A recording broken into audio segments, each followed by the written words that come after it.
Hello friends, welcome to my YouTube channel SWG study with Gurukuls. और आज हम पढ़ने वाले हैं about perception. We will get to know about the basic concept of the perception today. तो आइए शुरू करते हैं अबाउट द परसेप्शन। अगर फ्रेंड्स मैं आपको इस टॉपिक से इंट्रोड्यूस करूँ कि परसेप्शन क्या है, तो perception is a sensory experience of the world.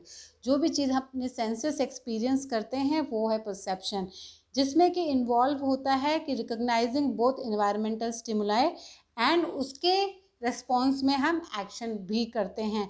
For example, अगर मैं आपकी आई की तरफ अपनी फिंगर करूं तो आपकी आईज ब्लिंक होंगी। तो उसमें क्या है, आपकी आई ने सेंस किया कि एक फिंगर आ रही है, तो उसको प्रोटेक्ट करने के लिए आपकी आई ने ब्लिंक करी।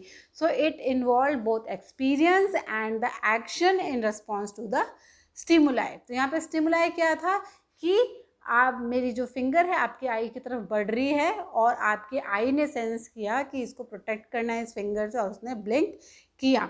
सो दिस परसेप्चुअल प्रोसेस की वजह से हमें सारी इंफॉर्मेशन मिलती है about the properties and the elements of the environment, जो कि हमारे सर्वाइवल के लिए बहुत क्रिटिकल है। फॉर एग्जांपल, अगर आपके सामने शेर आ जाता है और आप उसको परसीव नहीं कर पाते हैं कि ये शेर है, तो आप नहीं भागेंगे। अगर आपको लगेगा ये छोटा सा चूहा है, तो आपको लगेगा ये तो सर्वाइवल के लिए कोई बड़ी बात नहीं है, ये आपको नहीं खाएगा।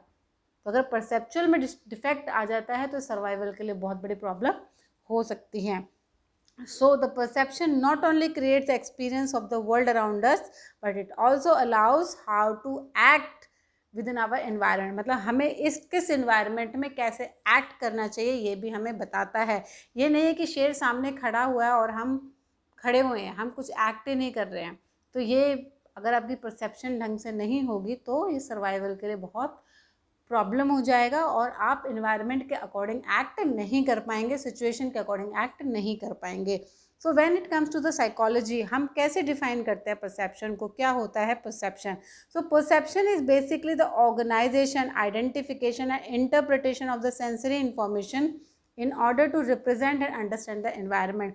मतलब हम सारी काइंड ऑफ इंफॉर्मेशन को ऑर्गेनाइज करते हैं, आइडेंटिफाई करते हैं और उसको इंटरप्रेट करते हैं सारी सेंसरी इंफॉर्मेशंस को समझने के लिए एंड रिप्रेजेंट करने के लिए कि क्या है एनवायरनमेंट में, क्या है सिचुएशन में जिसमें हमें एक्ट करना है।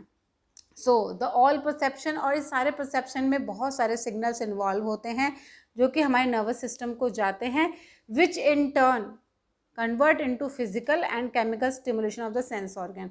सी हम कोई भी चीज़ देखते हैं या सुनते हैं, वो जो सिग्नल्स हमारे नर्वस सिस्टम में जाते हैं एंड वो नर्वस सिस्टम से इंटर्न जो आउटपुट मिलता है वो मिलता है changes in the physical and chemical stimulation in the sense organ. जैसे कि मैंने आपको एग्जांपल दिया था अभी कि मैं अगर एक फिंगर आपकी आई की तरफ बढ़ाती हूँ तो ये जो है सिग्नल जाएगा नर्वस सिस्टम को, ये फिर कुछ केमिकल रिएक्शन या चेंजेस स्टिमुलेट करेंगे आईज को कि वो ब्लिंक करें। तो ये जो सब होता है it just is a part of perceptual process. और ये सिर्फ ये नहीं है कि ये ही इनका खेल है, it is just not the receipt of this signals. सिर्फ सिग्नल्स और ये केमिकल चेंजेस स्टिमुलेशन का नहीं है, it is also shaped by the learning, memory, expectation and attention, जो कि कॉग्निटिव एबिलिटीज़ हैं, जो कि मेंटल प्रोसेसेस हैं एंड कॉग्निटिव साइकोलॉजी के पार्ट्स हैं। तो इन सब चीज़ों से भी परसेप्शन जो है इफ़ेक्टिव होता है। जैसे कि एक एजुकेटेड और अनएजुकेटेड पर्सन का परसेप्शन अलग होगा, जिसकी मेमोरी बहुत अच्छी है या जिसकी कम है उनका परसेप्शन अलग होगा। एंड इट ऑल्सो डिपेंड कि आप किस चीज़ को कितनी अटेंशन देते हो। जैसे कि कुछ स्टूडेंट्स क्लास में बहुत अटेंटिव होते हैं तो वो उनका परसेप्शन जो है, जो मैडम पढ़ा रही हैं, वो बहुत उसका अच्छा होता है in comparison to those who are not so attentive. तो यहाँ पे उदय पारिक जी ने बताया है, he has given his own definition here, it can be defined as the process of receiving, selecting, organizing, interpreting, checking and reacting to the sensory stimuli or the data, जिसको कि इन्होंने perception को define किया है। now perception को जैसे मैंने बताया, हम 5 senses जो हमको भगवान ने दी हैं, जिसको कि मैं बायो सेंसर्स भी कहती हूँ, इन सेंसेस की वजह से ही हम सेंस कर पाते हैं, सारी सेंसरी इंफॉर्मेशन हमें मिलती है, जो कि है touch, sight, sound, smell and taste. इनके अलावा भी होता है प्रोप्रियोसेप्शन। वो क्या होता है? It is a set of senses that involve the ability to detect the changes in the body positions and movement. इनको छोड़ के भी हमारी बॉडी के अंदर बहुत सारे मिनी रिसेप्टर्स हैं जो कि बॉडी पोजीशंस को, बॉडी मूवमेंट्स को, या हार्मोन्स चेंजेस को, फिजिकल चेंजेस को, इमोशन चेंजेस, इन सबको डिटेक्ट करते हैं एंड वो भी हमारे परसेप्शन में इक्वली रोल अदा करते हैं।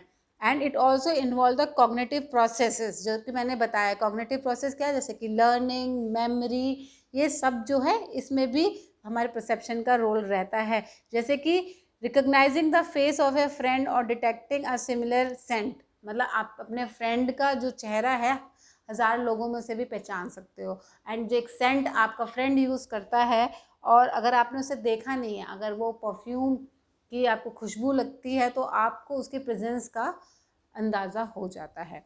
तो ये सब जो है परसेप्शन का ही पार्ट है। नाउ टाइप्स ऑफ परसेप्शन में आप बहुत इजीली से इसको रिकॉग्नाइज कर सकते हैं। This are mainly based on the 5 sense organ जो हमने अभी पढ़े थे। एंड उनको, इनके अलावा भी और क्या हो सकते हैं कि जो मैंने छोटे छोटे बायो रिसेप्टर्स और प्रोप्रियोसेप्शन के बारे में बताया था, जो कि बैलेंस, टाइम, बॉडी पोजीशन, हमारा मेटाबॉलिज्म, एसेलरेशन मतलब जब हम भागते हैं, दौड़ते हैं, या कोई भी इंटरनल स्टेज हमारी चेंज होती है। इंटरनल स्टेज जैसे कि डिजीज़ कंडीशन में, अब कोई बीमार है और नॉर्मल है, उन दोनों में जो है उनके सेंसरी इंफॉर्मेशन टेक करने की जो एबिलिटी है वो कम हो सकती है, जिसकी वजह से उसका परसेप्शन चेंज हो सकता है। तो ये सब क्या है? मल्टी मॉडल एक्टिविटीज़ होती हैं, मतलब मल्टी मोड्स यूज़ किए जाते हैं, एक से ज़्यादा सेंस ऑर्गन्स यूज़ किए जाते हैं, एक से बहुत ज़्यादा जो है सेंसरी इंफॉर्मेशंस लेने के लिए, इसलिए उसको मल्टी मॉडल भी कहा गया है। And because it involves more than one sensory modality. Now perceptual process में क्या होता है? Now perceptual process वैसे तो continuous होता है, continuous process होता है, and it is a sequence, step by step होता है, जो कि इन्वायरमेंट से शुरू होता है। कोई भी स्टिमुलाई हमें मिलता है एंड उसको हम रिसीव करते हैं, ऑर्गेनाइज करते हैं एंड सेलेक्टिव प्रोसेस के अकॉर्डिंग उसकी तरफ हम अपना एक्सपीरियंस और रिएक्ट करते हैं। नाउ अभी कंटिन्यूअस है, बट इसका मतलब ये नहीं है कि हम जो है इसके एक्चुअल प्रोसेस पे ज़्यादा ध्यान दिया जा सकता है। जैसे कि हमारे transforming the light that falls into a retina makes a visual image happens unconsciously and automatically.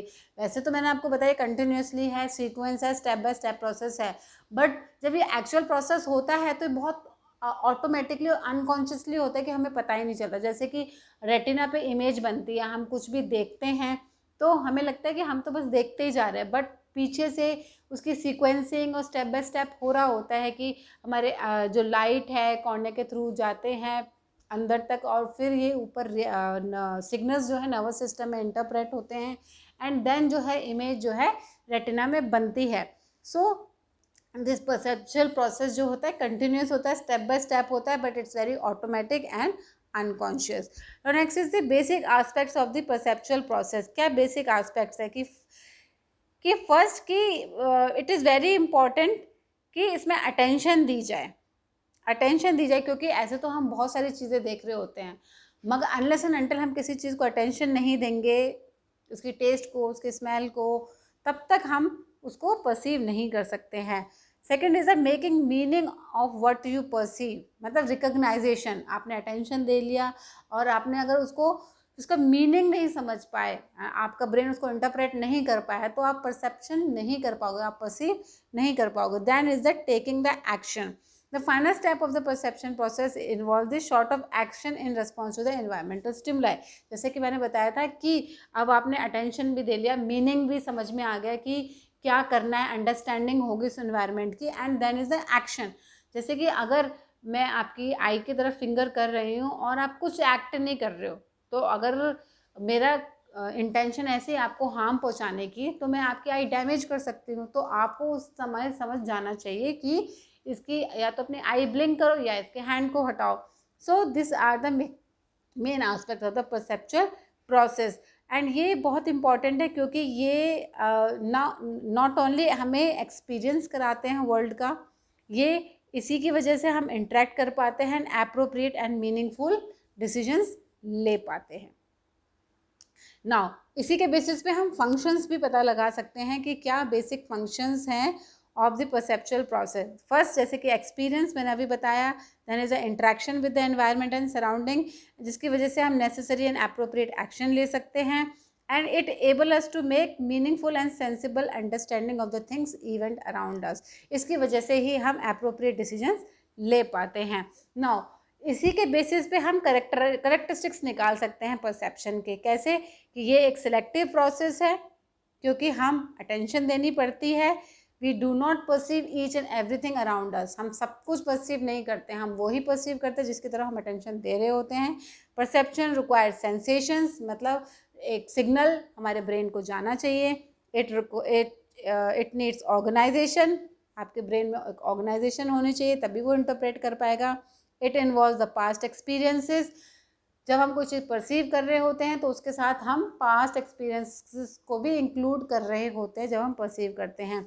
Changes is very important, क्योंकि जब चेंजेस होते हैं कोई भी बायोकेमिकल, फिजिकल और हार्मोनल, तभी परसेप्चुअल प्रोसेस हो पाता है। It is very objective and subjective. Objective जैसे कि हम परसीव कर पाते हैं कि एक स्टोन है, एक फेदर है, वो हो गया ऑब्जेक्टिव। सब्जेक्टिव जिसमें कि इमोशनल एस्पेक्ट्स आ जाते हैं, इंटेलिजेंस आ जाता है, हमारे बहुत सारे मेंटल प्रोसेसेस आ जाते हैं। And last is the perception has the effective aspect. इसमें इफेक्टिव एस्पेक्ट भी है, मतलब इमोशनल एस्पेक्ट भी है। अगर एक ऐसी सिचुएशन है जिसमें एक इंसान ने आपको पहले हर्ट किया है और वही सेम सिचुएशन इस इंसान के द्वारा दोहराई जा रही है, तो उसमें आपका इमोशनल एस्पेक्ट भी इन्वॉल्व होगा while you take the decision. So it is just not about the 5 sense organs, it's also includes the mental abilities, आपके cognitive processes and the effective aspects when we perceive a thing. So friend, this was about the perception, जिसमें कि एक object के बारे में हम aware होते हैं, रिकग्निशन करते हैं, इंटरप्रेट करते हैं किसी चीज़ को, एंड फिर उसके लिए रिस्पॉन्ड करते हैं। So this was about the perception. I hope ये कंसेप्ट आपको समझ में आया होगा। अगर आपको समझ में आती है, मेरी वीडियोस अच्छी लगती हैं, तो प्लीज़ शेयर एंड सब्सक्राइब करिए ताकि आप अपने और फ्रेंड्स को भी हेल्प कर पाएँ। Thank you.